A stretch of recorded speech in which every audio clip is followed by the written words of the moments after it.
Alors, faut-il une monodiète ou un jeûne pour nettoyer le corps? La monodiète, c'est ce qu'il y a de plus facile. Et l'avantage, on peut avoir une monodiète, donc sans stimuler, sans avoir une excitabilité au niveau de la faim. La monodiète, si je mange suffisamment, nettoie mon corps, je n'ai pas besoin de le faire, de manger de manière restreinte. Si on prend du riz en monodiète, eh bien, on n'a pas faim.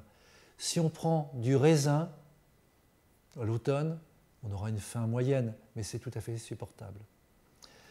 Le jeûne, ça demande déjà plus de connaissances. On peut se faire mal avec du jeûne.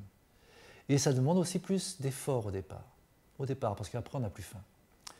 Mais le jeûne se prépare d'abord. On ne fait pas un jeûne comme ça. On peut faire sans préparation une monodiète. Donc sur un repas, sur un jour, sur une semaine. Par contre, le jeûne demande un nettoyage progressif du corps. Surtout par exemple, ne pas manger trop de viande et encore moins du poisson juste avant de commencer le jeûne. Parce que ce poisson va rester dans les intestins. Or, le poisson fermente très vite et il va vous empoisonner le corps, par exemple. Donc, un jeûne se prépare. Je ne vais pas vous donner toutes les règles pour un jeûne là maintenant, mais le jeûne, on ne peut pas le faire comme ça, immédiatement. Il devient dangereux. Et surtout, un jeûne est une technique forte. Donc, s'il y a une technique forte, il peut aussi y avoir des réactions secondaires fortes dans votre corps. Par exemple, des crises d'acétone. Et donc, il faut savoir utiliser un jeûne. Mais de manière globale, personnellement, moi j'ai fait beaucoup de jeûnes à une époque, j'enseignais le jeûne. Avec les années, je trouve que c'est certainement plus juste de faire de temps en temps une monodiète, on a beaucoup moins de risques et c'est beaucoup plus agréable que de faire un jeûne.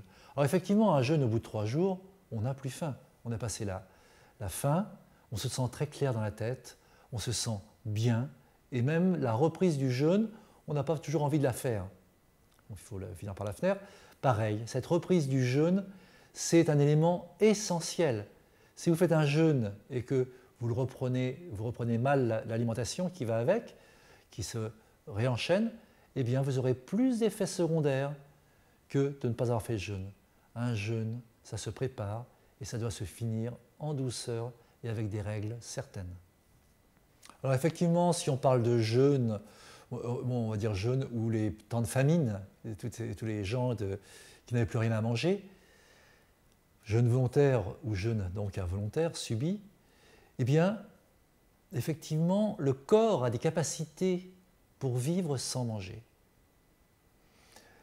Pourtant, ça semble très limité, cette résistance, cette capacité à survivre sans manger. Effectivement, en période de famine, dès la première semaine, vous avez des quantités de gens qui meurent. Or, nous tous, nous avons au moins 3 mois de réserve qui nous permettent de ne pas manger. Nous avons 3 mois d'avance. Si nous sommes plus enrobés, nous aurons 4 mois, 5 mois, 6 mois.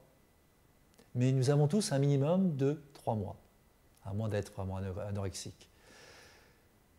Ce qui veut dire que dans une famine, les personnes qui meurent dès la première semaine, eh bien c'est la peur qui les tue. C'est l'émotionnel qui les tue. Mais que si nous sommes en pleine harmonie, nous pouvons très bien vivre sans manger. Je ne suis pas en train de préconiser le fait de ne pas manger, soyons clairs. Ce que je suis en train de dire, c'est que tous les gens qui ont peur de ne pas faire leurs 4 heures parce qu'ils vont être en hypoglycémie, eh bien c'est certainement qu'il y a une peur de l'hypoglycémie qui, derrière, font que ça y est, il y a un manque, il faut que je mange. Mais c'est un manque nerveux, c'est un manque émotionnel. Ce n'est pas une réalité concrète du corps. C'est un mental qui crée un symptôme. Ce symptôme est réel, mais nous n'avons pas de manque dans le corps. Nous avons suffisamment de graisse pour que notre corps vienne puiser dans nos réserves.